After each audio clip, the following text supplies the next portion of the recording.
Okay, cool. We're good. So, now, introduce yourselves, who you are, what you do, why we're doing this, all that good jazz. Sure, yeah. So I'm Eric.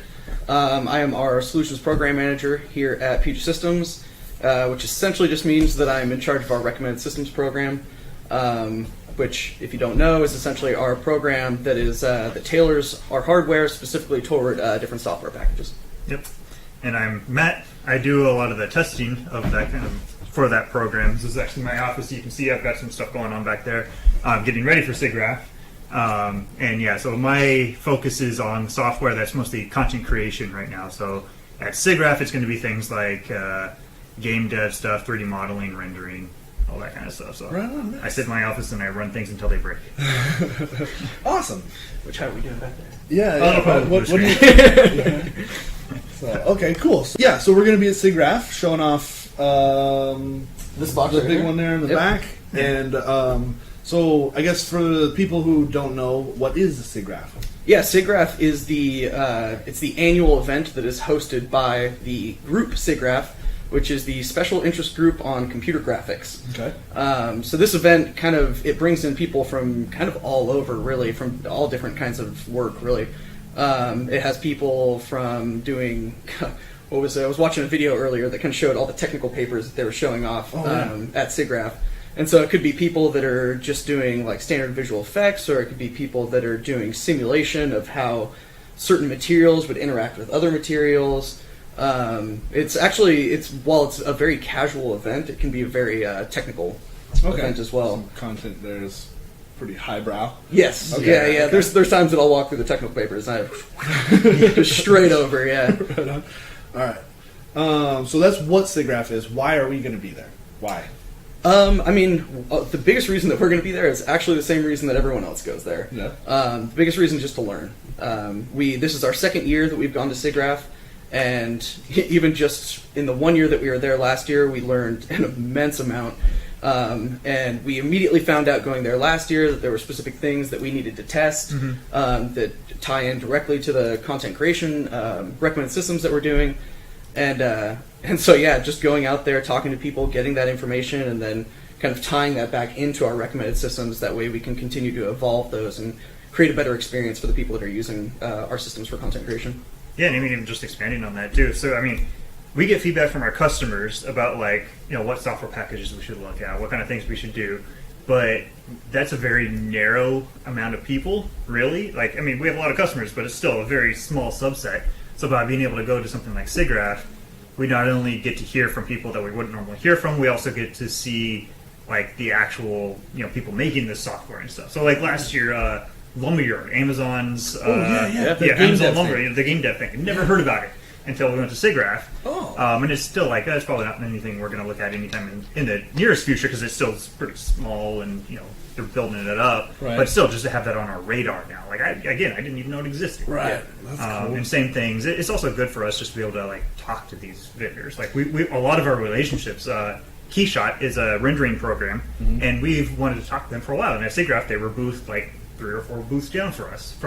So we talked to them. We got to show them out some of the testing we've done, and now they refer to our articles for their customers and our customers and all that. So it's really good just for relationships too. Yeah, I mean, there's just no replacement for getting out there and talking to people face to face. You can try to email them, you can get them on the phone, but there's just no replacement for that face to face. That's cool. Yeah, I'm excited to hear what you guys come back with. In fact, the guy that you built the system for last week, Justin Lassen. we actually met him last year at Siggraph. So cool. Building that system for him was actually spurned out of going out there and running into him. Yeah, that's cool. Because he's an audio guy, so it's interesting that he would be at what is kind of more of a graphics. Siggraph is pretty wide though, because you have people that are using Cinema 4D or Maya or 3ds Max and doing modeling stuff. Right. And then you have people doing rendering, but then you have game dev stuff, and then you have the really artistic. I don't quite know. They have a whole hall where it's just the emerging technologies area. Yeah.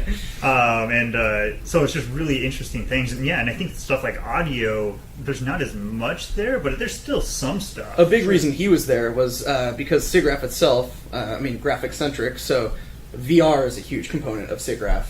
And what he predominantly does actually is creating audio for VR experiences, so Right. doing spatial audio. So that's kind of the reason he was out there, is because he also has kind of that Unity, Unreal VR development background as well. I see. Okay.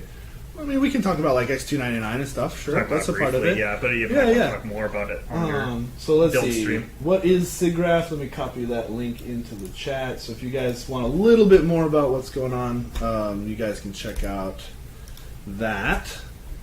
That's their page. What are we showing at Siggraph? Yeah. So you want to describe what this machine is and Sure, what it's I'll doing talk back about there? some of this stuff. So we're going to be doing a couple of things at Siggraph. So Siggraph is still one of the events that we just have a 10x10 booth. Okay. So 10x10 seems big until you try to cram a lot of stuff into it. So we're going to be doing two things this year. One is something we haven't even built up yet because we can just take it with us. It's going to be a game dev workstation for little- like VR stuff. little It'll just be a little box? SG10. We'll Ah. stick it in our suitcase. It's nice because we don't have to ship it 2 weeks ahead of time. Yeah. So that'll be running something VR. I'm not even sure quite yet, but that's okay. We've got a couple of weeks. So that'll be for people doing like Unity or Unreal and that kind of stuff. Yeah, we'll probably be taking the The Oculus. Yeah, because it doesn't need the giant room scales. Right. I mean, you can run the Vive without it too, but that works better without it. And then the other part of our booth is going to be focused more on rendering. So we're bringing that giant machine, and that'll probably be doing pretty much actually what it's doing right now. So it'll be running Octane render. So that's GPU-based rendering. We'll have 4 video cards in there, and it'll just run and it'll churn as long as we don't blow the breakers. That's happened. Is that a genuine concern? Oh yeah, Oh, yeah. wow. Last year's Siggraph, I think we flew. It was 3. Autodesk University. Oh, Autodesk University. Yeah, they Back had in to November, replace yeah. the breakers 3 times, and then we said screw it, So and then we we'll pull a couple video cards out. yeah we turned off like half of the capability of it, and so then we were okay. Yeah, that one we were running Keyshot, I think it was. It was Keyshot and Octane we were running. At the Oh, same that's time. right, because we were using CPU and GPU at the same time on one machine. It was a dual Xeon quad GPU. Yeah. Because we were like, it's crazy. We don't want to do this, but okay. So as long as we don't blow power, we'll have all 4 video cards running. If we blow power, we'll just turn them off one by one until we don't blow power. All right.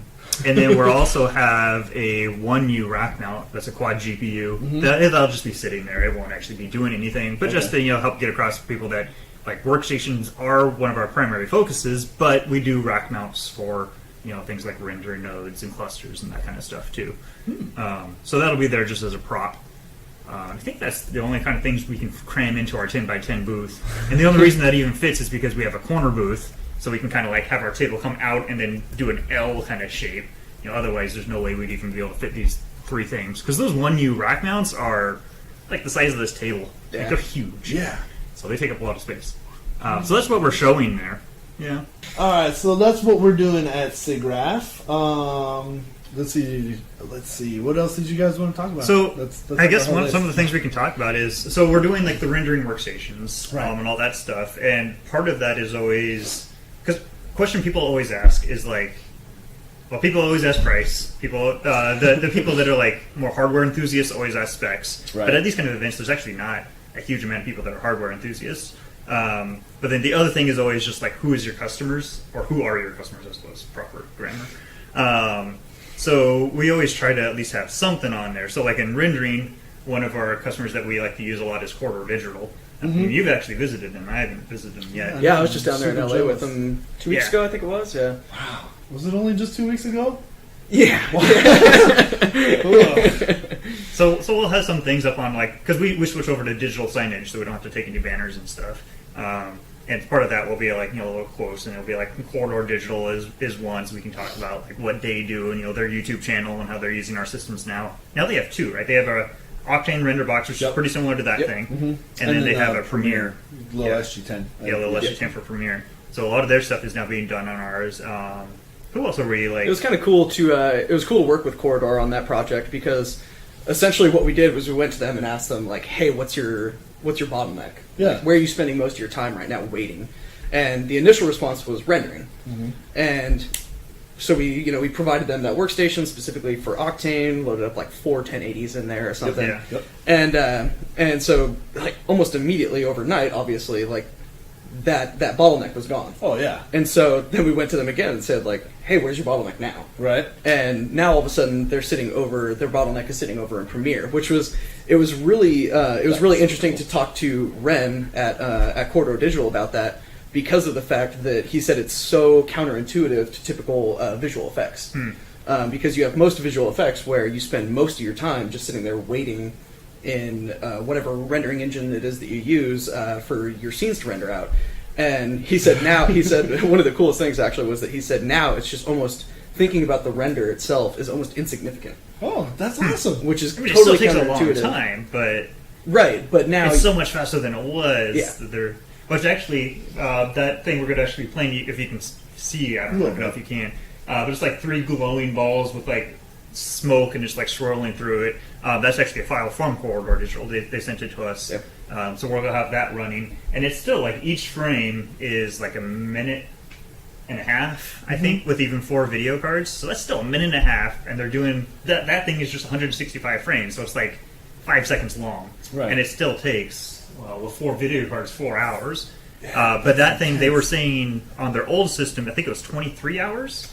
And that was that was just for that render right there. Yeah. They were talking about another render that they were basically rendering out this huge this sweeping view of a village, I think it was.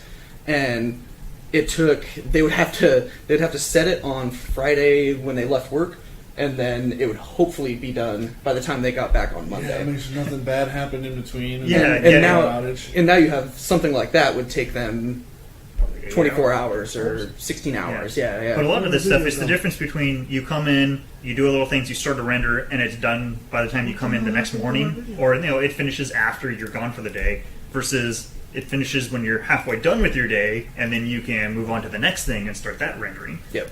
So it's even more.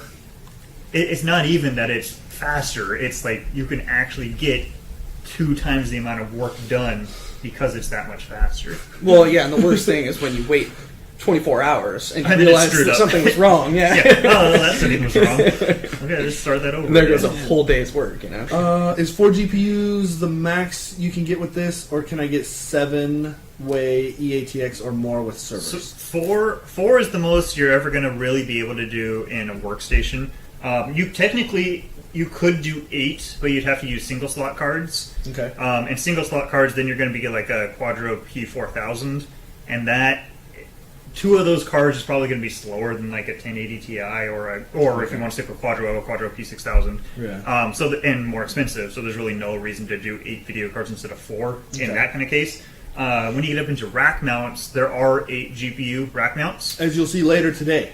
Mm-hmm. The problem with those usually is for most customers that are doing rendering, like if you have one person whose only job is to render, then yeah, you could probably do that. I think it's about the same price as doing 2 1U rack mounts. You do a single 2U rack mount with price the video cards. Right. But by doing 2 1Us with only 4 video cards each, that gives you a lot more, granularity. So if you have 4 users, you can say, okay, you get these 4 video cards, you get those 4 video cards, you get those 4 video cards, and you get those 4 video cards. Okay. Versus if you have one rack that has all of the video cards, only one person can use it at a time. I see. So it lets you divvy things out. So one person can either use all of them, or 2 people can split them. Yeah. So usually the 8 GPU rack mounts we just never even do. 'Cause Right. most people would rather have 2 1Us with 4 video cards. Okay. Yeah. Huh.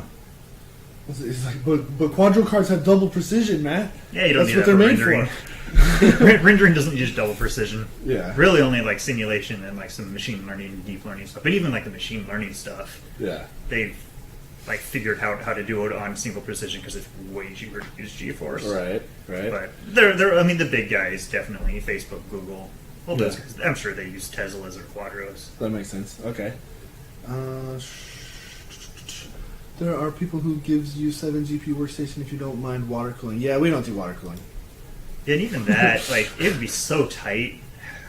I wouldn't trust it. Well, I mean, I'm sure it works fine until you have a problem, and then, oh man, I wouldn't want to try to fix that. There's some Right. interesting water cooling options coming out.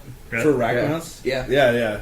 I've seen a few. I know like Linus did some crazy thing where he like liquid cooled the whole thing or something like that, and I don't know. It just seems so much hassle, so much. Well, and it's going to be maintenance so and, expensive. yeah, I'm sure you could do it, but are you really that tight on space that you can spend more than twice the cost just to be, a little bit smaller Yeah. versus just getting 2 of them? Right. Like I'm sure there's totally places where that applies. Yeah. But I wouldn't say that's the majority. Yeah, I mean, there's probably people where that's just the case with their environment. They have Yeah. to deal with that. Oh yeah, totally. But yeah, so I can't remember. It was when we were at GTC, the event that NVIDIA hosts. I distinctly remember some company that does water cooling came up to us, and they had talked about some new offering that they're going to have where, like, even if one of the pipes were to break, the liquid actually evaporates the second it's exposed to air. Whoa. But then doesn't that mean sounds just all like- your coolant just is gone? Yeah, that sounds like a high pressure, like some sort of high pressure coolant. Well, I mean, that would be the idea, though, that Yeah. the coolant just disappears instead of And hopefully everything shuts instead off. of ruining everything. Yeah, Yeah, like yeah. something would have to trip it to kill Sure. everything, or everything's just going to catch fire. And Definitely. That'd be terrible. I mean, I'm sure they got that figured out. You know? Yeah, I hope so. I'm sure they got people working on that, you Right. know? But it's still an interesting offering. Yeah. I personally am excited for, Matt, you just put out Unity and Unreal Yeah. benchmarking articles and stuff. We're going to be focusing a little bit more on that side of things. I'm personally excited for that because I like to play games. Yeah, well, and because stuff. we've sold game dev workstations for a long time. It's Right. just they haven't been in our recommended systems program. Like we sell to, I don't even. Well, I'll let it's- you. Yeah, well, like, we generally don't talk customers, at least. Yeah, customers are always funny because there's customers we have direct permission. We can say who they are, like Corridor. We can Right. say who they are. We have case studies on them and stuff. And then we have other people where like we can talk about what they do, but it's like Well, I think it's important to talk about like how these game engines are being used Yeah, right now, yeah, because it's yeah, not that's more necessarily. important. Well, than I the guess custom. I guess where I'm coming from is why now? Like, why are we starting? Like you said, we've built machines for game devs before. Sure. But why are we now starting to do recommended systems? And I think for it's that? because of how they're now being used. Like Okay. now you'll have, say, an architectural company, like they'll be using something like what Unity, Yeah, Unity for or if they want to Unreal. do like VR walkthroughs. You have other companies that are just creating VR experiences that aren't necessarily just games. Okay. Yeah. So the user base of Unreal or Unity is no longer just games. It's really expanded out. People are using it now even in engineering actually. So like SolidWorks or AutoCAD, because they're making a part, they want to kind of like, yeah, they can pan around it on the monitor and stuff, and they're just totally used to it. But if they want to show it to like their customers and they don't want to actually make it, they can just export it as like an OBJ or a 3D model, and then just drop it into Unity. And they probably have a couple of presets. It's super easy just to drop something in, and then they can just toss on the VR stuff. They can even have already functions built in, so they can like pick it up and rotate it around and look at it and all that kind of stuff. So it's like a rapid prototyping kind of it's thing. a step beyond rapid prototyping because it's not even prototyping. Yeah, it's not even actual It's physical just thing. it's just a thing. Or there's like the kitchen design guys. The Zelmar. Zelmar's, We yeah, can when talk we about did a those case guys. study with them. Yeah, and they do, it's like kitchens and bathrooms and stuff. And yeah, they can do all this stuff up virtually. They show it to their customer, and then they can say like, oh, I really don't like that white granite. Let's switch that to like a slate gray. Oh. And then boom, done. And oh, I don't like those red chairs. Let's switch them to white. And then done. And like the like quality on that stuff is unreal now, especially in Unreal. Like Unity is a little more geared towards like, I don't know, mobile and smaller stuff, but on Unreal, like their video quality.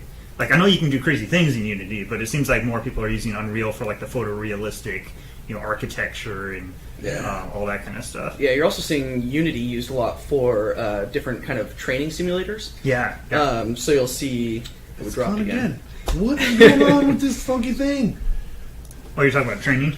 Yeah, just that you'll see people using Unity for creating different training like VR training simulators. So if you need someone to realize, just see like hands-on what it's going to be like when they're actually up there changing lines or like power lines or something. There's people out there that are using Unity to actually create those experiences and training simulators. Because that stuff is really not that much different than a game. Like really, Yeah, I guess not. mean, all a game is a lot of them are. It's just impersonating real life, especially in VR stuff. So yeah, training totally makes sense. And I think some of this stuff we're even starting to see some AR stuff. I don't know exactly what they use with like HoloLens and Google Glass and all that stuff, but I know that at least Unreal lists AR within their like They're like Ooh. description of what Unreal is. Yeah. It's like, like game, yada, yada, entertainment, VR, AR. So they actually list AR in there. Ooh, I'm stoked for that. Like, I AR think that's going to be AR going is to the pick up future, beyond absolutely, before VR actually. Yeah. Like, I can see VR still having a solid place in gaming, but I Oh, see AR being everything else. your mom is going to be putting on a pair Yeah. of shades and having. Yeah, because again, it's all the stuff like, oh, I'm thinking about repainting my house. You go out there and you Touch say, it. I want to see what it'd be like with this color, and it just automatically, all the machine learning and all that stuff, it just figures it all out and it changes your house color. Yeah. I mean, they already have some of that, except it's like through your phone. I forget who it is, but we were repainting one of our rooms in our house, and yeah, you just like hold your phone up and you say, change that wild color to this. And it's not perfect. Like there's splotches But where it it gives doesn't you an catch idea. it, but it gives you the idea, and you can pan around, you can look. What a trip. So as they make that stuff even better and integrate it into, if they integrate it into like see-through lenses or what, Right. even if they don't, I mean, the augmented reality stuff just through your phone is still It's awesome. pretty cool. Yeah. Yeah. So I do have one question that can you guys talk about how is GPU processing truly parallel where multi-core CPUs are not? I know that CPUs can only perform one instruction at a time, and adding more cores doesn't mean you can do multiple instructions, but rather split that one instruction across multiple cores. I don't know if you actually. That's like a super crazy technical question. Okay. I don't even know. My understanding, this could be wrong, is that it's not actually that much different between CPUs and GPUs. It's just that so specific code can either be really easy to run in parallel, so you can split it up really easily. So like rendering is an example, you can split it up really easily. Or it's really hard to do that. So a lot of stuff in like Photoshop or a lot of engineering stuff is really hard to make it run in parallel. And it's just that those things that are really easy to run in parallel, everyone's moving them onto the video card because the video card is designed for stuff to run in parallel. That's why you have thousands of cores instead of 4. So that's actually why in some applications like, say, After Effects, so After Effects, I mean, there will be users at Siggraph that use After Effects, so I guess it's not a terrible example. That application used to be one of the ones where you like throw a dual Xeon at it and it scales almost perfectly. Yeah. But a couple years ago they added GPU acceleration, and now it's closer to Photoshop, so like single threaded than it is to like Premiere for like video editing. So it's almost dual, maybe 3 or 4 threads, Right. but not much more than that, because they moved all this stuff that was really well threaded onto the video card. Oh, okay. So people look at that application and say like, oh, Adobe screwed it up. Now it's terrible at using CPU, of course. But it's like, yeah, but it's still like 10 times faster than it was before because now it's on the video card. Right. So they're looking at it from the very narrow viewpoint of how does it use the CPU and ignoring everything else. So that's kind of an example of how it's different. Yeah. But there are things that are different. I mean, that's kind of why it's so important for you to continue Testing. doing the testing that you're doing with each software release. Yes. Because it who knows, changes. 1 year, Yeah. everything could be different just like that. Yeah, that would be kind of weird, huh? And there are things different. Like there's, especially with like rendering, there's CPU-based rendering and then there's GPU-based rendering. There's some CPU-based renderers out there that say like, oh, you can't do this kind of stuff on a video card, and so that's why you have to use our CPU-based rendering. I bet. It's like, and it's true. There are things that you can't do on a video card for whatever reasons. I don't understand the fine details in it, and some of it's just because like video cards, you only have like 12 gigs of video memory, yeah. and there are some scenes that people might be doing that are huge. And they're starting to do things with video cards now, like the GP100 Quadros have NVLink, so they can share the memory. So you actually get like 30 gigs of RAM. Oh. But that's still nowhere near, like in a workstation, you can do terabytes if you Right. really needed it. Yeah, we can do that. So you're not going to get anything near that. Like the Fire, I guess there's some of the, I guess not Fire Pro anymore, Radeon Pro cards that have like the M.2 storage drives built into them. Okay. So those have like a terabyte of video memory. It's not really video memory, but it's used in that way. So they're starting to do things to try to get around that limitation, but that's one of the reasons why CPU-based stuff is still better, and sometimes also is because of the amount of memory you can have. Yeah. There was a question. Oh, and I think I already know the answer to this. But would it be possible to get the full 3D rendering benefit from a cryptocurrency mining rig? I feel like that's a yes, because you just basically are It's the using same. different software, right? Yeah, it's just different software. Unless you're building a mining rig out of AMD. Well, only because Not because it's AMD, but well, it's because a lot of the rendering engines that are GPU based use CUDA only. So like Octane is CUDA only. I think they're supposed to be adding OpenCL in this latest version at some point, but they haven't done that yet. I'm not sure if V-Ray RT is OpenCL or CUDA only. It might be CUDA only. And there's a couple of others out there. I think FurryBall is another GPU-based one. I think that's CUDA only. Yep. It's just most of those rendering engines are CUDA. So as long as you're building a mining rig with GeForce or Quadro, then it'd be fine. yeah, okay. So even the 1X USB riser cards don't slow the GPU's rendering? 1X USB. Oh, those. Oh, if you're doing something like that, yeah, those probably would. We've tested down to, was it X4? X4 is where you start to see significant performance drops in something like Octane render. Okay. X8, X16, it's like percent, so you really don't even care. But yeah, once you get it down to X4, you'll have problems. And I think most of these USB things are like X2 or X1 okay. or something like that. They might I have know one. they're the little short guys. Yeah, The they're ones that not. we install. They're not much. Even for like mining, like that's not. I don't think that's ideal. Like, because I'm sure mining, you also would rather want to be on like X8 or X16. Yeah. It's probably just cheaper. You're basically throwing more video cards at it instead of throwing more motherboards and CPUs, I suppose is the right way to think of that. But yeah, I wouldn't do that stuff for rendering. Okay. Let's see. Anything else you guys want to talk about? Anything interesting in the Siggraph space? What do you guys expect to come home with? Sales. Not just That's a good customers. No, not just customers, right?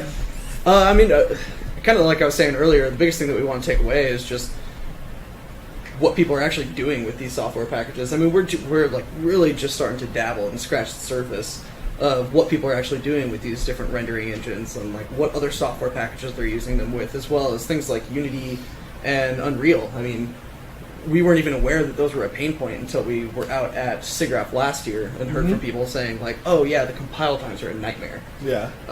So just continuing to evolve basically and coming away with information that we can then bring back. Matt can do more testing, you know. Yeah, more stuff to test. Yeah, more work on his plate, yeah. Well, yeah, I mean, same things. The other thing interesting at this time at Siggraph is we're actually going, me and Eric actually are just going a couple of days early. That's true, man. Not for anything that we're boothing at, but we're going to, what is it, high performance graphics? HPG, yeah, high performance graphics. Yeah, it's actually in the same, it's like co-located with Siggraph. Yep, it's the 2 days before. 2 days before, so we're going to that. And Ooh, that that's sounds going to cool. be, like, we're talking about, like, the technical things that Siggraph sometimes go even over our heads. This one is, like... Looks like the next level It's- beyond that, oh, basically. It's like stuff that's like 2 steps before it even gets thought about being introduced into like Maya or 3ds Max. Oh. So it's like really early, crazy things that people are doing. This Where is like all the experimental stuff. Cool. Yeah. Oh, right. where it's on. like the paper or the talk's name like doesn't fit on one line. If it's like 3 lines of just all these buzz or not buzzwords, but like tech words. From like I know Whoa. that one, I know that one, and I know that one. Whoa. Okay, that'll let's be go. cool. That'll be great to get out there and learn, though, and just kind of see Yeah, that's totally what just for what us is to the future absorb. of computing in a way. You know, like, Yeah, what are people alright. going to start doing with graphics? Yeah. It'll have not only like a rendering element. What are people doing? Oh, I just saw one of the little squares on there turn black. I was like, oh, It's on the next is it frame. dying? No, Want to make sure nothing's on fire behind No, you. no, no. It's one frame at a time? Yeah, 1 frame at a Oh time. my goodness, About a minute and a okay. half per frame. But yeah, it'll have not only a rendering side of it, but it'll also be talking about machine learning as well. So it'll be cool to get out there and just learn about more of that as well. Yeah. It'd be nice to go to a show and not have to worry about like boothing. That's Oh, true. nice. right. Ah, We can get there and just go and Yeah, not we have to can, set like, up. not Yeah. talk to anybody. We or, can just like sit. We don't have to stand all day. It's gonna be great. But so yeah, we're doing that beforehand too, which is again just more learning. Yeah. And then at Siggraph, it's just connecting with people. I mean, it's talking to people. What are their pain points? You know, what are they hoping to get out of a computer? And then again, like I was mentioning before, us making contacts is also really good at this kind of thing. Not Yeah. even with the users, but with like again, we talked with Keyshot and how we've got a good relationship with them. We don't want to do the same thing with Otoy, Octane Render, and you know, all these other ones. And also seeing, honestly, one of the things for us at a lot of these shows is seeing what things are being heavily pushed towards the cloud. Because that also helps us too. Because if, I don't know if this will happen anytime soon, but if, say, rendering. We go there and there is nothing local. Everyone is pushing cloud. Like all of the rendering, engine software developers that are all pushing cloud. That kind of changes how we are going to approach that market. Because then, if all that stuff is going cloud and nothing's going to be local, okay, maybe we don't want to spend a bunch of effort into that field if it's actually all going to go cloud. Right. Now, I mean, none of that stuff is ever going to be super fast of a move. I think any transition is going to take a long time because a lot of that stuff, even like rendering and simulation and stuff, like cloud's been a thing for a while. Right. But there are some where not until everybody has gigabit internet or something. Like how, I think it kind of depends. Take 3 days to upload your job, and then it's done in 15 minutes. Another 3 days to download it back. Some of that I think that is true. Like point cloud stuff. Autodesk has two programs, Recap and Remake, and both of those have cloud functionality now that they're pushing really, really heavily. Like all of their documentation.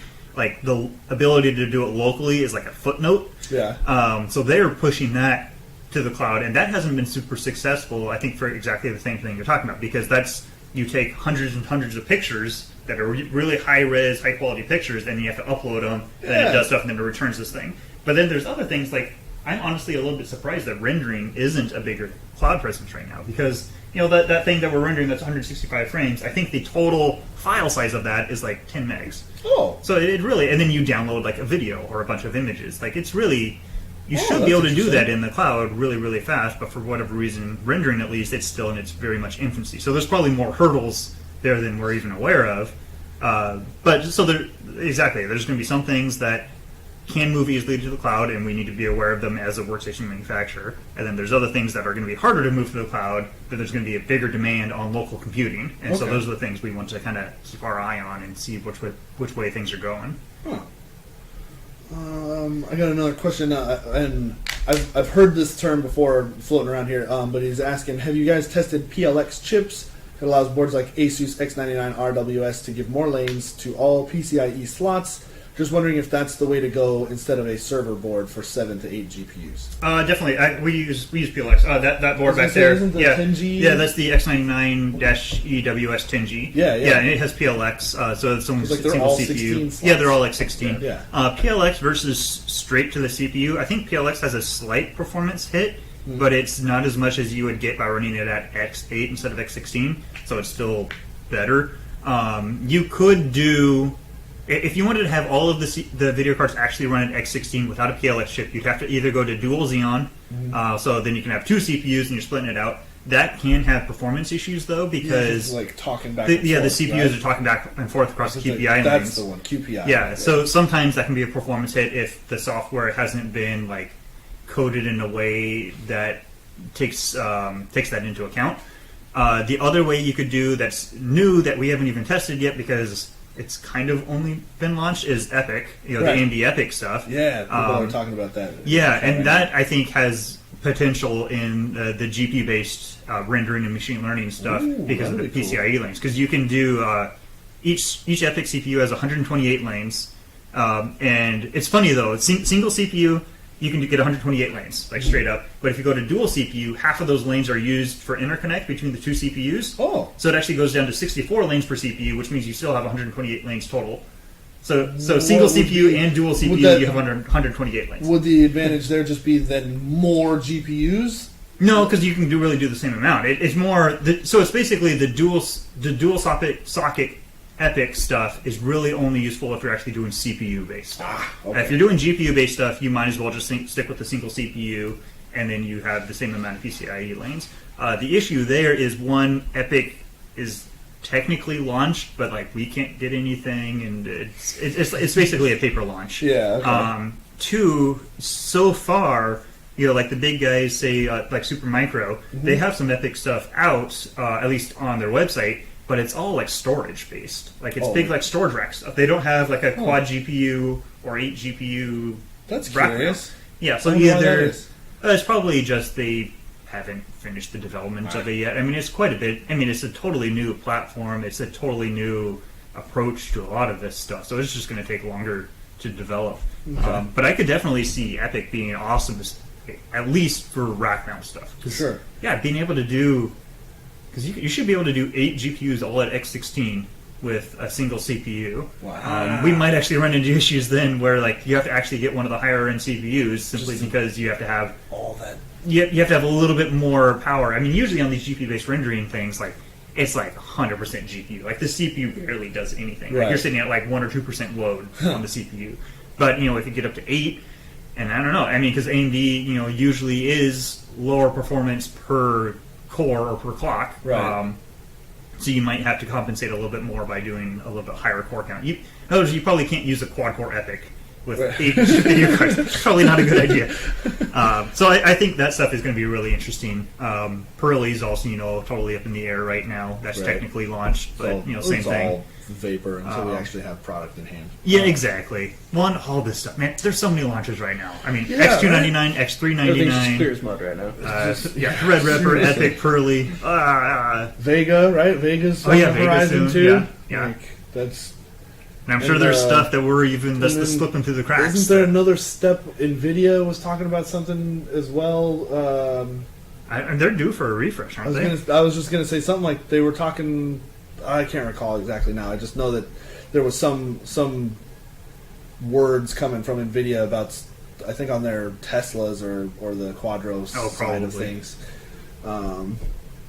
Yeah, right now is a crazy Volta. time. That's it. Volta, Volta. Yeah. Thank you. They'll probably wait until AMD launches something and then do a And counter then launch. crush that. Yeah. I wonder if AMD will do the same thing with their naming that they've done to Intel. The where they X399 chipset sniped instead of them on that? X299. Yeah. They'll come out with like the AMD Radeon 1100 or something, 1100T Ti. In CPU versus GPU rendering, is VRAM the biggest drawback? For most people, yeah. Really, with video cards today, 12 gigs of VRAM is a lot, and for people doing, just like normal stuff, even somewhat crazy stuff, it should be plenty. It's when you get up into like Hollywood kind of things Okay. that they run into those issues. And those are the people that might do GP100s, even though like that's crazy expensive. It's because for them they need that. There are some other things, like I've heard people talking about how GPU-based rendering is pretty new still. Sure. So there's still some like effects, some materials, or I don't even know. I mean, I don't do rendering myself super heavily, so this is all secondhand. But there are some things that you can't do on these GPU-based rendering engines simply because they're new. They haven't been added yet. So the more established, CPU-based rendering engines, Mental Ray, Arnold, all those kind of things, V-Ray, they have just that function already done because they've developed it over 10, 20 years. So there are still some things that if someone really needs this one effect, they might not be able to use GPU-based rendering, but mostly, yes, the VRAM. Okay. Yeah. Somebody's asking, why are PDFs so laggy in AutoCAD Civil 3D? I've heard that a lot, actually. I have to, actually. Yeah, with AutoCAD in general. I don't know. Why, I don't know. Why are you opening PDFs in a No, CAD? It's that's pretty normal. standard, yeah. Really? Yeah. Oh, because so from my perspective, PDFs are like for documents and stuff. So what are you doing with PDFs? Same thing. Same thing. You open it up, and it's just. Because you can use If they have PDFs like for a things. blueprint or something, Oh, but then they're loading up Oh, that makes as a okay. PDF. Yeah. Oh. Yeah, I've heard that's a big issue. Is it Why? just their renderer or something? Their It's PDF? something in there. I'm pretty sure that stuff is single-threaded. So, like, there's only so much you can do in terms of performance, and then, yeah, it's just the software, whatever they have to do. I mean, it might be as good as it can get, like, honestly. Yeah. I don't know, so I don't want to, like, say that Autodesk is doing a terrible job on their coding. It might be as perfect as possible. Yeah. And there's just nothing else you can do. It's probably just, because PDFs are pretty bloated. Well, and typically in those scenarios, they're actually incredibly detailed. But huge, Sure. Yeah. huge Like PDFs. monstrous PDFs. Yeah, Oh, yeah. It's not like an 8.5 okay. by 11 PDF. It's like a It'd be like one of them giant- super wide printout kind yeah, of things. and Okay. super high Okay. res, super detailed. Yeah, like this is the wiring for a whole building or something. Yeah, I've heard some people that talk about like their PDF is a gig. Wow. It's a gigabyte PDF, so it's huge. Yeah, they're hardy. Yeah. So some of that stuff, I don't know. It's just, yeah, it'd be nice if it was faster, but I can't say as to why it's that slow. Someone's asking if we can get a close up of the screens in the background. Can't quite make out the numbers on the 165 frame render. That's okay. Those numbers are wrong. Yeah, it's like They're filler. placed. They're correct for. So that's actually kind of interesting. We those numbers are if they were all GeForce cards. So it's 14 hours versus 3.5 hours. So four GeForce 1080 Ti's are 3.5 hours, and one would be 14. but we're actually not doing just GeForce cards in there. We're actually replacing the primary card with a Quadro card, and we do that. That's not something that we never do. That comes up every once in a while, and that's because Autodesk and a number of other applications out there, they are very firmly in the you have to have Quadro for our product to be certified. And that's not to say that GeForce won't work. Of course it does. Because a lot of times it will work and there's everything will function and everything. But because that's their official certification, if you ever have a problem, they might say they'll just blame it, and then you're just left out in the cold. So there are people who will use a Quadro as the primary card if they're using Maya or 3ds Max, so that they get that official certification of this hardware is supported, and then they fill out the rest of their cards with GeForce because you can get a lot higher performance for your dollar. And instead of doing that, so that I need to. That's actually it's timing it right now, so I can have those numbers and update those numbers. It'll be similar to that, but so on that machine we have a P5000 and then 3 GeForce 1080 Ti's. Nice. Yeah. I know the answer to this one, but do you always test on Asus boards? No. Used to a lot because that's what everything we sold. With X299 and actually X99 we moved a lot to Gigabyte. X299 Gigabyte is looking pretty promising. We're still certifying and qualifying and everything, but so a lot of our X299 stuff was on Gigabyte actually. They were the first motherboard manufacturer that had not broken Turbo Boost 3.0. Yeah. So that's what we went with. Yeah. I'm pretty sure we have boards from MSI and Asus and a couple others, and I believe all of those are fixed now. And my understanding is it wasn't even the motherboard manufacturer's fault. It was some issue with Intel changed the Turbo Boost, something inherent to Turbo Boost, and then it was last minute updates pushed to the motherboard manufacturers, and then they had to integrate it in their BIOSes and make sure it all worked and stuff. And it was just Gigabyte was the first one to get us the ones that worked. So a lot of our X299 stuff is actually Gigabyte. What works best to use as a rendering machine with Lightwave? Lightwave? I don't know Lightwave actually. That's the thing with rendering and a lot of this stuff. There's all of these. There's the big guys, and then there's these small specialty, or especially when you get into I don't know if Lightwave is one of these, but they get into these free ones, and there's just a billion of them. So I haven't heard of Lightwave, but so I don't know. Yeah. And then, we I'll answer this one because I know this one. Yes, we do use ASRock boards for workstations. Generally, the ASRock boards that I can think of are the really small ones, the ITX. Yeah, the ITX. So, yes, we do that. ASRock's a lot better of a motherboard than it used to be. It used to be they were the offshoot of Asus, the cheap offshoot, and then I think they actually became their own company or something. I think I've heard something like that. Something like that, and their quality's gone way up. They're solid choices now for a lot of things. Yeah. Let's see. Well, I don't know. We're approaching our 1 hour mark, so is there anything else you guys want to? I know, it goes fast. It does go fast. Yeah, that's why I can do 6 hours of this and geez, it's time to go home for the day. Right. Great. So, anything else you guys want to mention, or come see us at the booth? Yeah, if you're gonna be down there in LA for Siggraph, there it is. Follow it. Go check out the website. I gotta reach way over to point at the marquee. Go to the website there. We're gonna be at that booth there. Booth 1119. No idea where that is. We won't. No swag this time though, right, Eric? No, there's nothing we're giving away this time. No. Just time. Just our time. Just our personality. Hugs. Well, if you're running something, you can try that. Yeah. Oh yeah. Come. Just put on the Oculus. Yeah, we will have the new Spider-Man VR experience loaded up on there. Which actually, Justin Lassen, he was the one that did the audio work for that project. Oh, the Spider-Man thing, right? Yeah. So we'll have that loaded up. We'll have a few different VR experiences. It's not garbage. I don't know if it works very well as a. It's not the perfect demo for a trade show because you go in and there's a tutorial phase that you can't skip, and that's not tutorials aren't really the most interesting things for people that are throwing on VR. Right. If you just want to jump into something, that's not really it. Yeah, so we're not quite sure exactly what we'll do. We might have just Unreal. They have a one of their tech demos that they put out. It's actually a few years old now, but they have the source files and everything there. So we might actually just load it up and run it directly through Unreal to show that, like, hey, look, our workstation can run directly through Unreal at 90 frames per second. This tech demo from Unreal. Right. So like, this isn't a standalone EXE that's been optimized or anything. This is straight through Unreal. So that might be an interesting one. We haven't really. Again, the nice thing with an SU-10, we take it as a carry-on the airplane. Easy We peasy. can, up until the day we leave, we can change our And minds. we have pre-check now, so TSA stop carrying. Nice. Yeah, going through pre-check is much easier. Is it right? So just a couple more. I already know the answer to this one, but I just want to ask because it's where I want to go. Will there be any live streaming from the event? Probably not. Not this time. That's where I want to end up. If there's interest, that's my professional. If there's development. interest in that, I'm very open to it. So, actually, yeah. so everybody get on Twitter and at Puget Systems, at John Bach, at what's yours?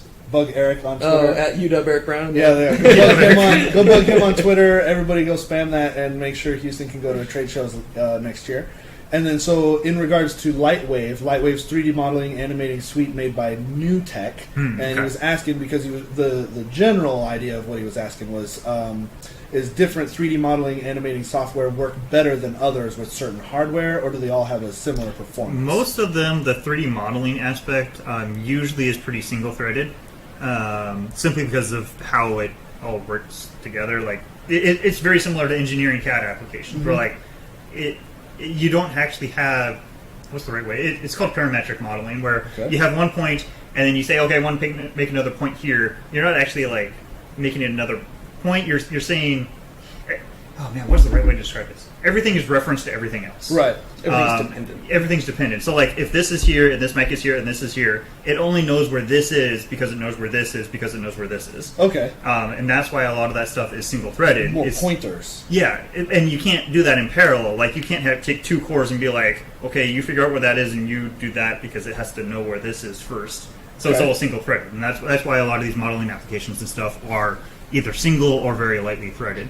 So probably, without knowing anything about that software, Yeah, it's that probably particular one. pretty lightly threaded. So something like a quad core is going to be much better. The place where it kind of varies is how much the video card comes into play. Sure. Usually on those ones, it's not very big deal. Like 3ds Max Maya, again, with like SolidWorks and all those, it's like you get a mid-range card, either like a GTX 1060 or 1070 or a Quadro P4000. And usually you don't get any higher FPS with a higher end card because you're CPU limited because it's single or lightly threaded. Okay. So probably just like a just throwing out something on there like a 7700K and then a GTX 1070. Okay. And that for most things that's really what it is. And then once you get into things like rendering, then it depends on whether it's CPU based or GPU based. And especially the built-in rendering engines can totally vary. Yeah. The like in 3ds Max and Maya, they have a scanline rendering, which is like really fast, like low quality, just to get a general idea. And that actually, when we tested 3ds Max, that was actually single-threaded. Whereas almost any other rendering engine is almost perfectly parallel and threaded. So it depends on there then too, where that kind of falls into play. Right on. All right. So, any last bits before we go? Well, for intermission, actually. So, if you guys have nothing else, No, that was good. All right. Thanks for having us. Yeah, this is. I I get my like- office back now. I like this kind of thing. I think we should do more of these sorts of things. So this will be great. Yeah, we'll have to do this again when we come back. Yeah, from Siggraph. absolutely. Yeah, do a little Um, debrief. So we're gonna wrap it up. Hit us up on Twitter. Tweet it at Puget Systems, at John, at me, anybody. Just say, hey, this was really fun. I like this. Because the more popular this kind of things is, the more we can invest in not stealing the table from John's office with the tablecloth on top of it. Literally stole this from John's office. So yeah. If you guys really like this sort of thing, let us know. Email, Twitter. I prefer Twitter myself. Plus, you can the data analytics is so freaking cool on Twitter. Yeah. So yeah, that's where I would prefer. You guys shout it out, say this was super cool, I loved it. Then we can show it to sponsors and the boss and stuff, saying that